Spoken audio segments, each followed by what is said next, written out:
I got a swag you can never get. A.C.B.A. We reppin' it. So a little variant setup, switched it up a bit from the setup that I had in main course 77. I had Patriot surrounded by S.H.I.E.L.D. and Iron Man as the director of S.H.I.E.L.D. at that time. Switched it up. I got Wolverine here with Nick Fury. I often say that it's a simple setup, and this is a pretty simple setup, but just because the setup is simple doesn't mean it didn't take time. It still took a lot of time and effort to pose each one of these characters to perfection, or to as close as perfection as I think they could be. I see a lot of people sometimes doing stuff with figures with guns in their hands, and especially the S.H.I.E.L.D. agents. Some people don't even bother to remove the little clear rubber band that comes on the S.H.I.E.L.D. agents, and they'll pose it like that, and that is totally sloppy and amateur. You got to really take your time and do it. Every single character's finger is on a trigger right here. I have them in military stances to the best of my ability. Their eyes are looking through the scopes. Everything is on point and posed to a T. All the feet are planted to the best that they can be. I mean, he's rolled on his foot a little bit here, but for the most part, every foot is planted. If it's not totally planted to the ground, it's just because that's just how the figure's foot is just warped a little bit like that. Wolverine's biceps are turned in properly. I see that happen a lot of times. People will forget minor things, just like, you know, the way the bicep can be contorted and look funny, and that's not how a person can contort their bicep or turn their bicep. Nobody can actually turn their bicep at the upper shoulder, but I mean, obviously you want as much articulation as possible on the figure, but you know, everything is right. I even went and lined up all of the paint on his on the side of his pants there. And that's not something that you always have to do, but just for this shot, just so everything could look official and look clean, that's what I did. But you got to really take your time. And the other thing that I do is I'll look through the camera multiple times, as many times as I possibly can. And even after I've taken 100 shots of this one scene, I'll go through them and pick whatever shot I think is the best. And then if I see something close up on the PC that I didn't see while I was here looking through the camera on the setup, then I'll go back and I'll tweak it some more. For instance, I saw when I took the first couple of shots of this that this S.H.I.E.L.D. agent's gun was a little bent right here. Not a big deal. I'm probably not going to fix that right now. But, you know, certain things like that, I could just take that out of his hand and take it to the bathroom and do a little hot water, cold water trick real quick. But, you know, that's A.C.B.A. It's you're trying to create an illusion. You're trying to sell an illusion. You're trying to make these figures look as lifelike as you possibly can. And that's the essence of what we're trying to do here. So, you know, take your time, be patient, and even with the simplest setup, try to do it to perfection. That's important. So Fury and Wolverine have had like a touchy pass. I was thinking along the lines of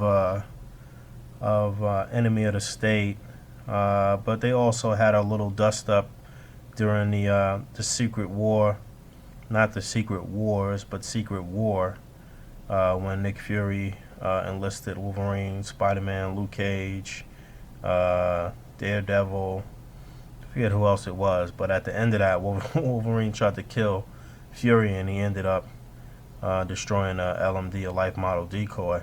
So they've had a touchy sort of history, so that's what I was thinking of along those lines for this setup.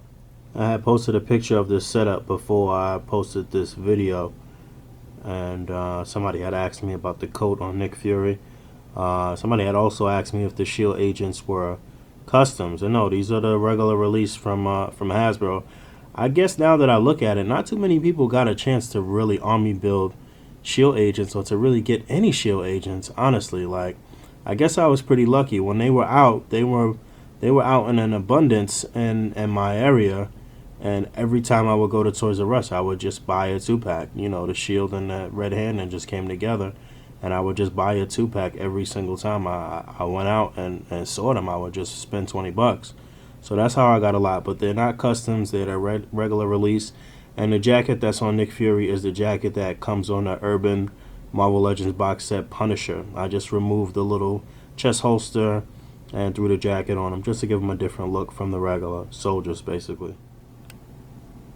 So as you're trying to find that right fit, mess around with it a bit, change it up a bit, switch out the characters a little bit. You see I switched out Wolverine with Captain America now, switched out Fury with Maria Hill, who was the director of S.H.I.E.L.D. for a little while, and she had a sort of tumultuous relationship with Cap and the New Avengers and stuff like that.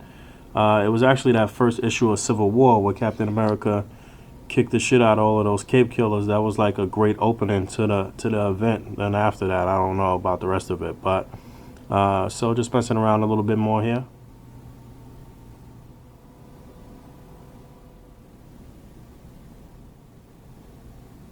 Messing around a little bit more with posing and stuff. If you can see, I got Spider-Man kind of leaned back on one side to show that he's kind of trying to pull Wolverine away from a potential situation here. So, you know, just paying attention to details and really taking time to use the posing to tell the story. Haven't even added any cutouts or anything like that, but it's clear and it's obvious what's going on right here just by the posing.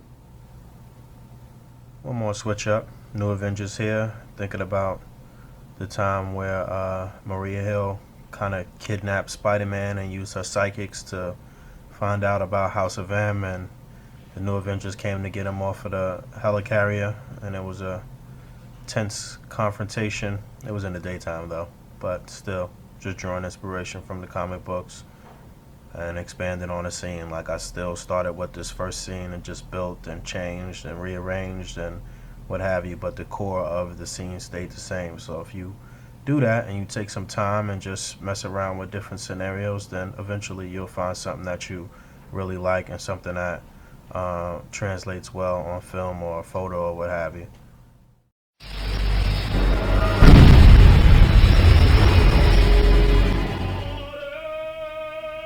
Okay, so this week's import spotlight goes to the S.H. Figure Arts Dragon Ball Z Krillin. Picked this up today. Today is Saturday, November 16th, 2013. I think it's the 16th. Yeah, tomorrow's the 17th. I also picked up the Mighty Morphin Power Rangers Pink Ranger. I had both of these figures on pre-order, but I didn't have them on pre-order from my local shop, which is Image Anime. And I had them on pre-order somewhere else. I think I had Krillin on pre-order on Amazon, and I had the Pink Ranger on pre-order on Big Bad Toy Store. But being at my shop got them in, I just went and picked them up and canceled my pre-order. So Krillin, really happy with the way this figure came out. He looks great. Posability is pretty much the same as the other characters from the line as far as the mechanics of how it works. If you're looking for an in-depth review of the figure, check out Shardamus's review. I linked it on the fan page, but I guess I'll link it here in the description.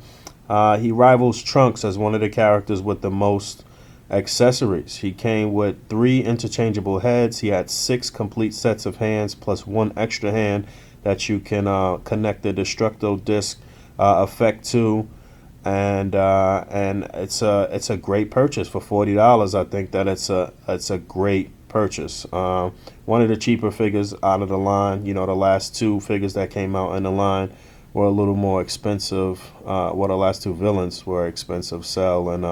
and Frieza. Also got the SDCC Piccolo pictured here, which this is the first time that I actually opened this figure. Wasn't really in a rush to open it because really the only difference between this one and the one that came out previously was the colors. This is the proper anime colors on Piccolo that you see right here. But as you can see, all the figures look great together. The colors are vibrant. Posability is on point. I mean, it's just so many possibilities right now and future possibilities with this line. Something that I've been dealing with since S.H. Figure Arts put them out. If I'm not mistaken, Krillin is the 13th release from the line. They had and two of those releases were just repaints. So 3 of them actually. They had a re-release of Gohan, Piccolo, and Goku,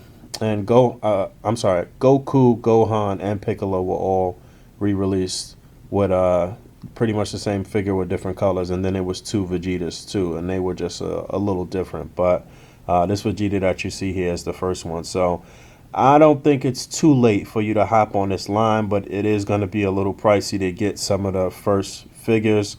But I think the line is going really, really great. SH Figure Arts is doing some amazing things. But again, if you want to see an in-depth review of Krillin, check out Shartimus's video. I will talk to you guys again soon in the next main course, where I will actually get some real displays going with this and some other things. And until next time, peace.